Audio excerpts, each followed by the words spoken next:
Ahoy, and welcome back to The Workaround. My name is Bob Gilbreth. You are in good company with thousands of fellow entrepreneurs and innovators who follow my stories from a career in tech, startups, and corporate innovation. I'm here to make you think, smile, and discover a shortcut to success or a trap to avoid. This one I have been thinking about for a long time. This is going back to last summer. I'm just going to jump in here. Got a few stories, maybe some big things that's going on. Got a lot of help from ChatGPT on some research, which is an amazing tool. I'm becoming a fan. Anyway, this one is about how maybe it's time to question the value of an IPO and how we tend to maybe over-glamorize this as the epitome of success in building companies. It's called Why an IPO is Often DOA. Is there anything in the business world more celebrated than an IPO? After many years of skill, luck, and grinding, your company name goes up in lights with its own ticker symbol. And people worldwide can own a piece of the magic you and your team made. Of course, a lot of cash comes along with it too. Some get to access it before others, of course. An IPO is a game changer for a company's founders, investors, employees, and countless stakeholders who helped them get there. But the game of company building changes dramatically the day after that bell rings. For most, it's the first day of the end of the success story. We're glorifying a path that ends up hurting many employees, shareholders, customers, and stakeholders. And so that a very small number of people get an outsized cash and ego outcome. I think it's time to re-examine the actual value of going public, especially for founders who aim to build something that lasts. I started thinking about this after hearing a 10-second segment within a 2-hour interview with Howard Schultz last summer. Since then, I've gotten more data and heard direct experience from friends. The result of months of marinating has me seeing my ignorance and my need to confess some sins. Here we go. But before I dig in further, let me say this is not a full accounting of the value of an IPO or publicly traded companies in general. Many innovations from investor-backed companies have made our lives infinitely better. Over 60% of households hold shares of publicly traded companies, which have proven to be the best returning asset class for long-term benefit. On the other hand, just 10% of the wealthiest people own 93% of United States public shares. And these investors' obsession with short-term performance often hurts long-term potential. I can't address everything that's right or wrong in a Milton Friedman marketplace, but I think business builders and investors are due to re-examine the IPO path.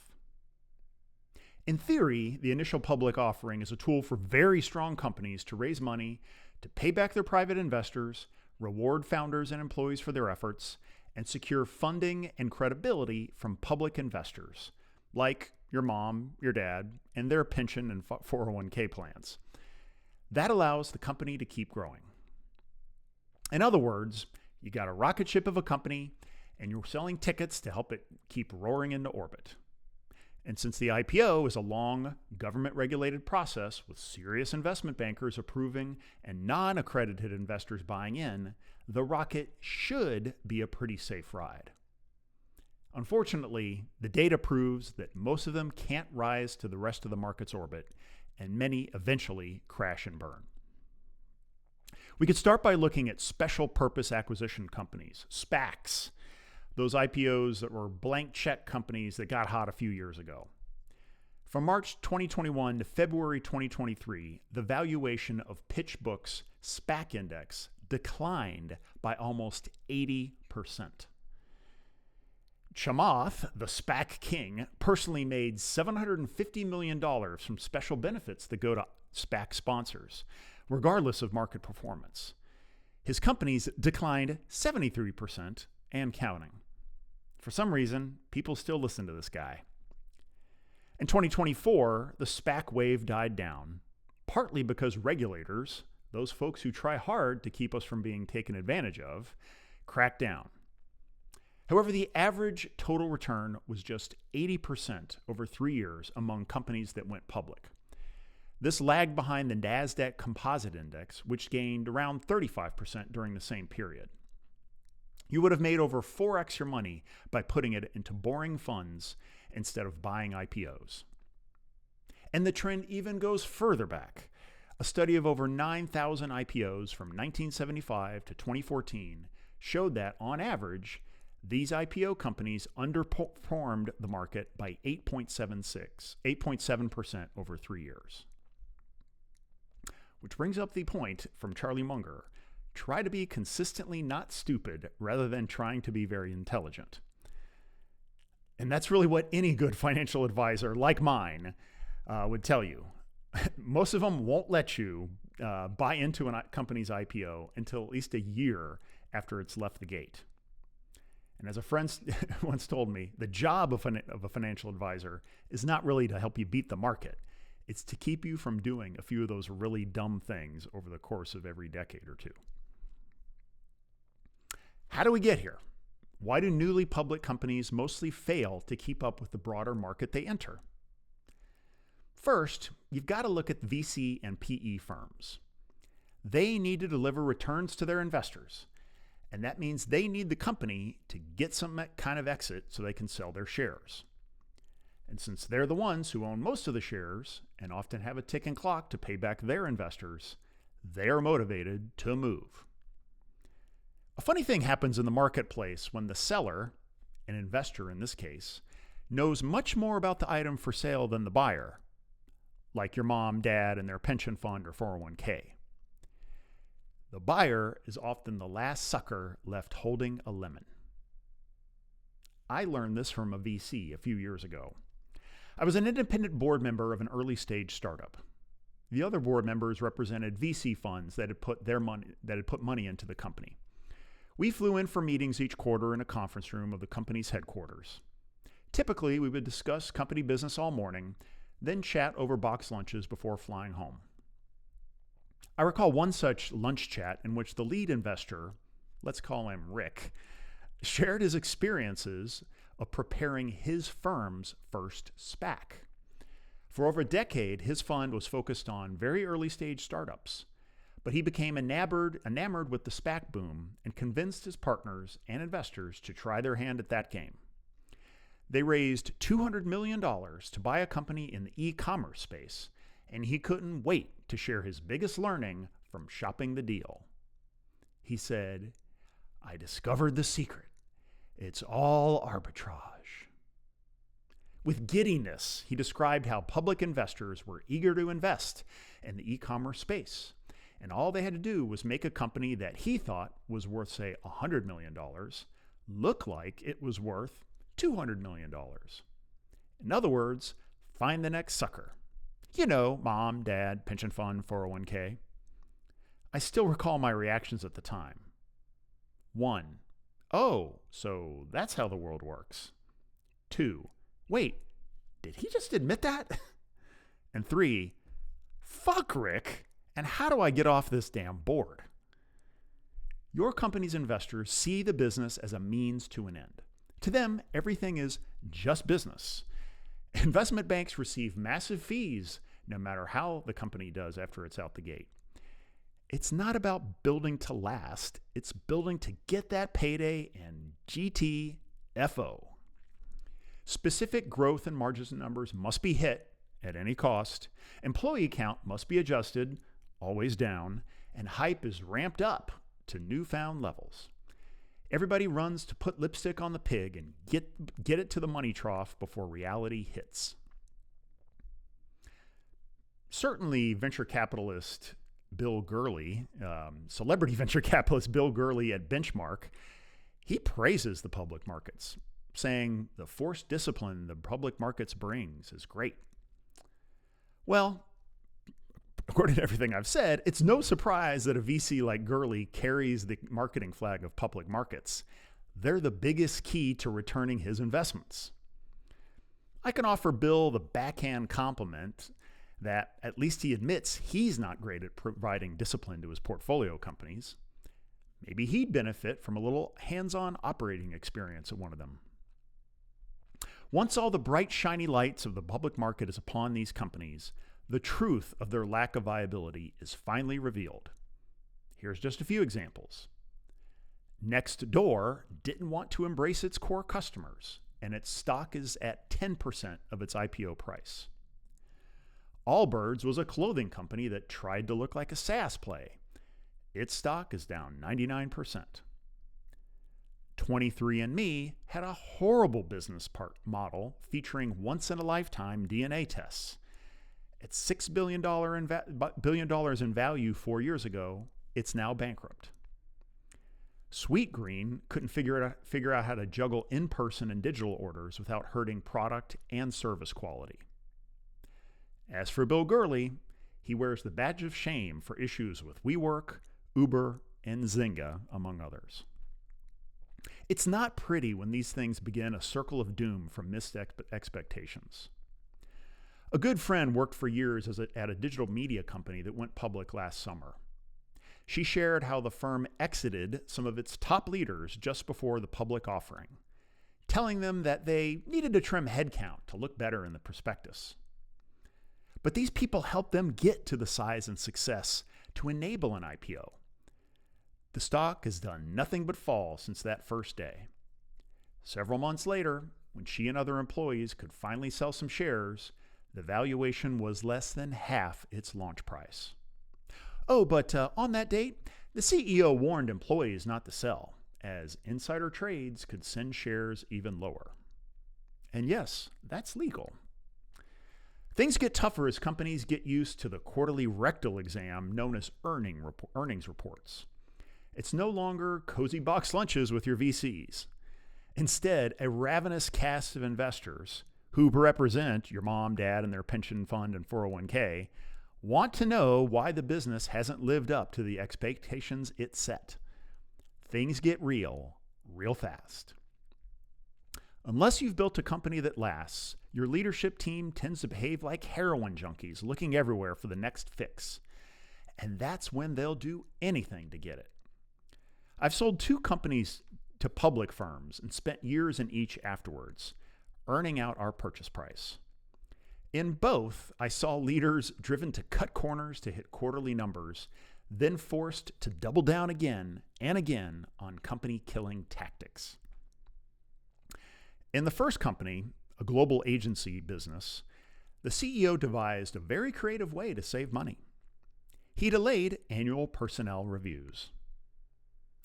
Initially, they were given across the company in January, but one year he moved them out 8 months later to August.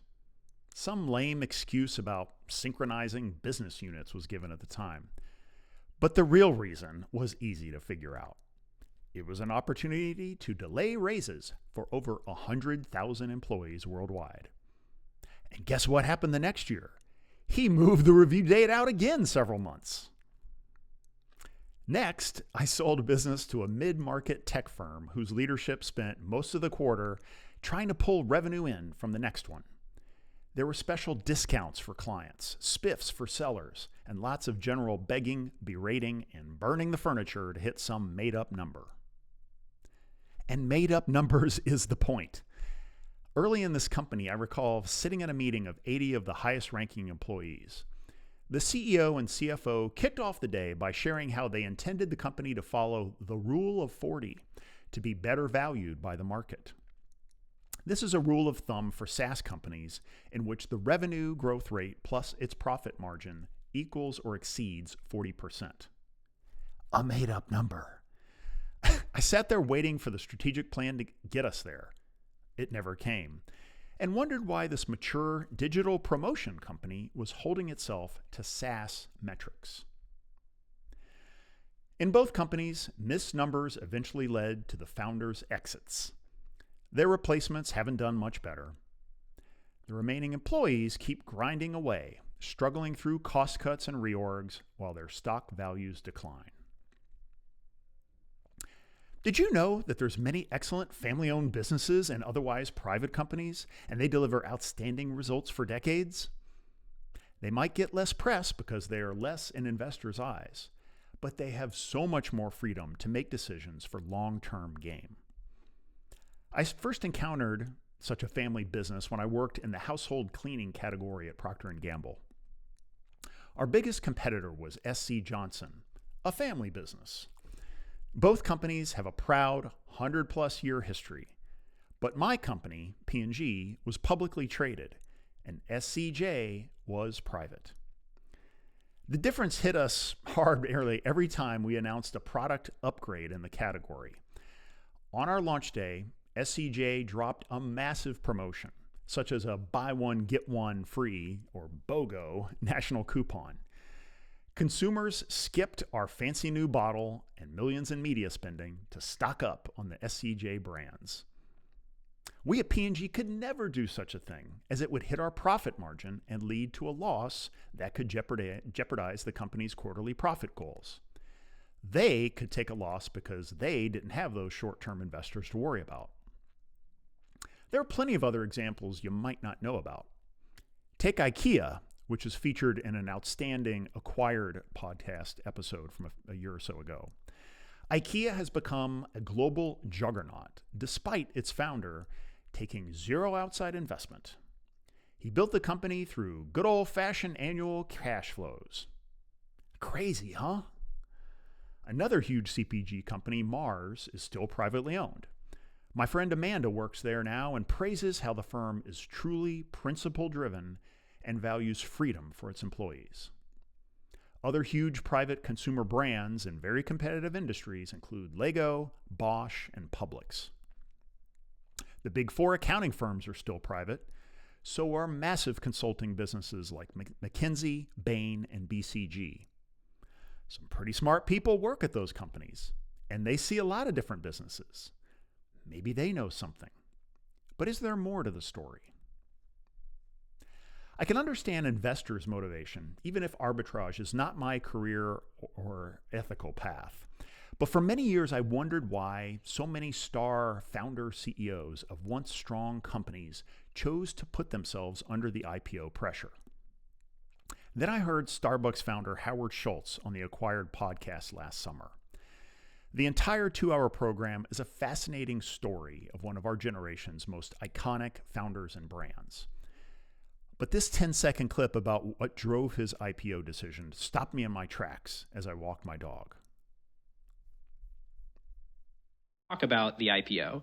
So it seems like you knew the moment that you bought Starbucks from the founders, this is going to be a public company. I thought so. There was no... I think there was so much about being a public company that meant something to me personally, that it validated the company, it validated me, my own shame, insecurity as a kid. So that was I was a driving force all along. Kudos to Schultz for keeping it real, but this is troubling. He made a deeply personal decision. He sought external validation of his work, and he did it to overcome his childhood shame and insecurity. This is supposed to be the stuff we work out in therapy, not in public funding markets. Schultz later describes how much he wanted Goldman Sachs to take the company public because of its top-tier status. He said, I had my ego attached to this.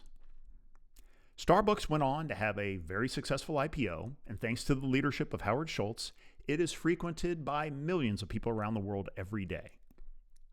His ego, his desire to prove himself to the world, was surely a significant driver of this success. Problem is, the company can't seem to survive without him. Twice, in 2008 and in 2022, Schultz returned as CEO after his hand-picked successor failed to navigate successfully. And while he left the board in 2023, his public LinkedIn post calling for leadership change led to replacing a third CEO last year. Why does he still care?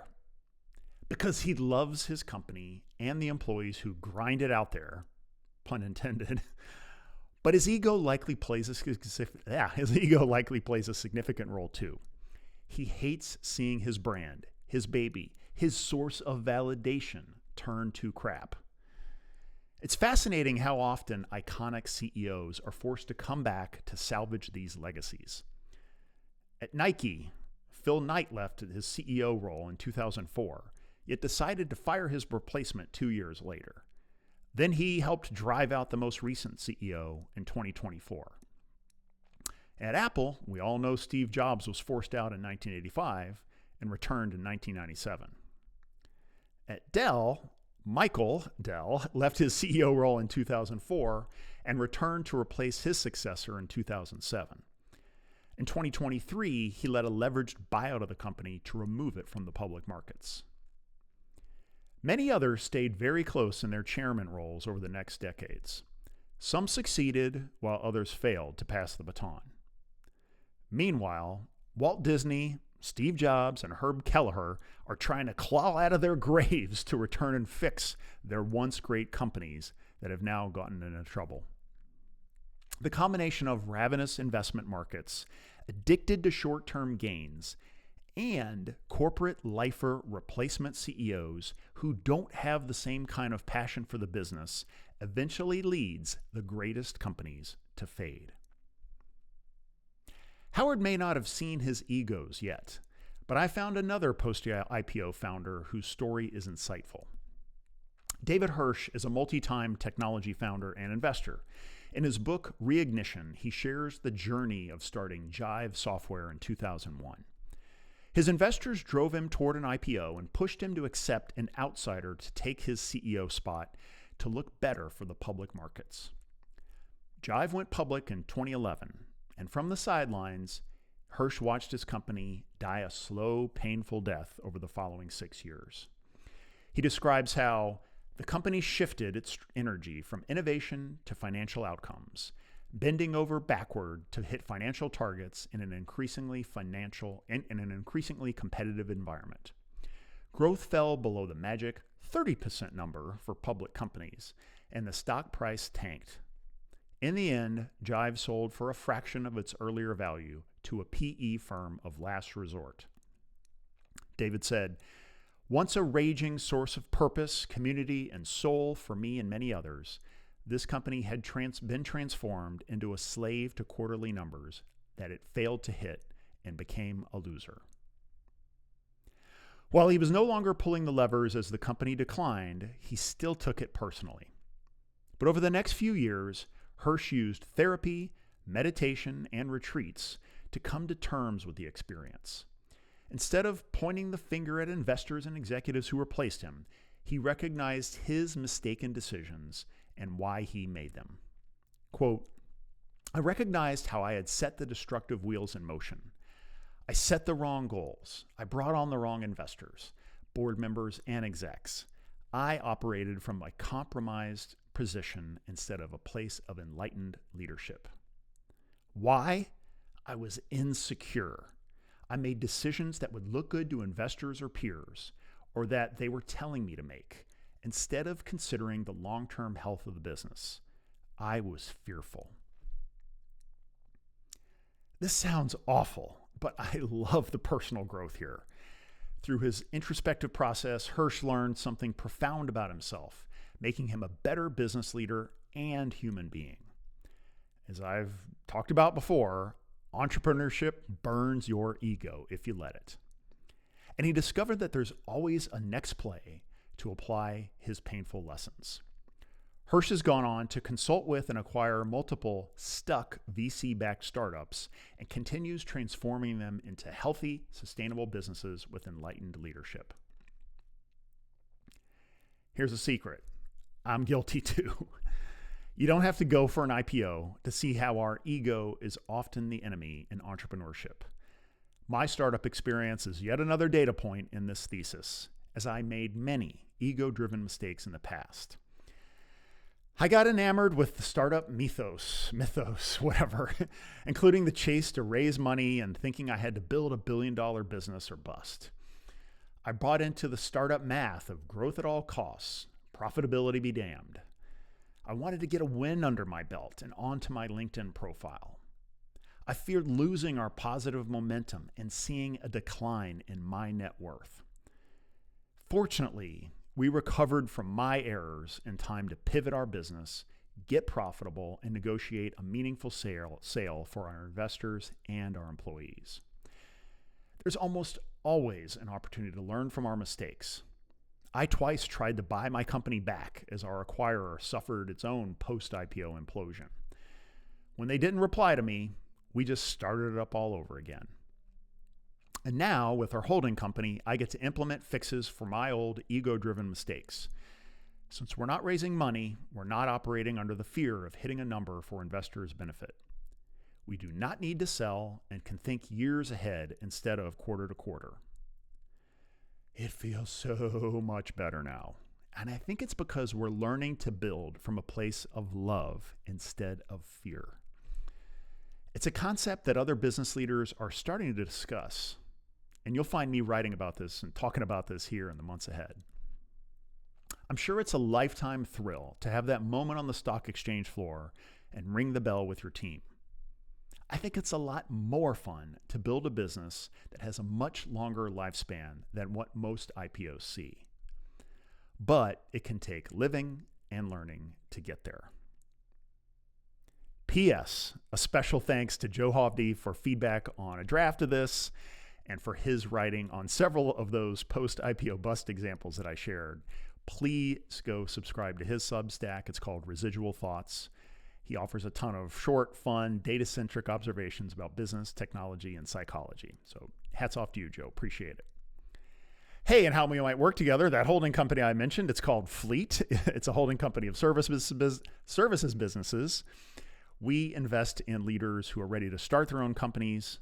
We also do a little M&A. If this might interest you, please hit my office hours link. A2 Influence is our content development agency. That's that business we restarted. It helps some of the biggest brands and retailers create and distribute authentic content at scale, including social and influencer marketing. Our CEO, Rob Reinfeld, would love to share our approach with you. Revelin is our consulting practice that helps with revenue alignment, growth management, and other RevOps functions. Our CEO there, Jess Schumann, is standing by to share a no-cost assessment of your business. And last but not least, feel free to schedule a chat during my office hours to discuss any questions, topics, feedback, networking, anything on your mind. Seriously, any topic. You can also reach me on LinkedIn or by email too. And then finally, the cool content of the week, a little something I found meaningful, which you might agree. One regret I have from my MBA program at NYU Stern School of Business is that I never got to take a class with Ashwath Damodaran. At the time, he was a young rising star finance professor known for bringing real-world energy into the classroom. Alas, as a marketing major, there was no way I could get into even his intro course. So I was excited when I finally saw his name pop up on a podcast that I love called Talking Billions. It's called, in this episode, Damodaran discusses his journey in corporate finance and valuation. He's also reflecting on lessons learned from the financial crisis, the importance of understanding the corporate life cycle, and just his personal life as well. His comments are way across the market into the larger world. It's so clear that he still loves learning and teaching, and I'm still envious of those MBAers at Stern who get to hear him speak in person each week. So go check it out. Thanks for listening. Thanks for watching, and ahoy for now.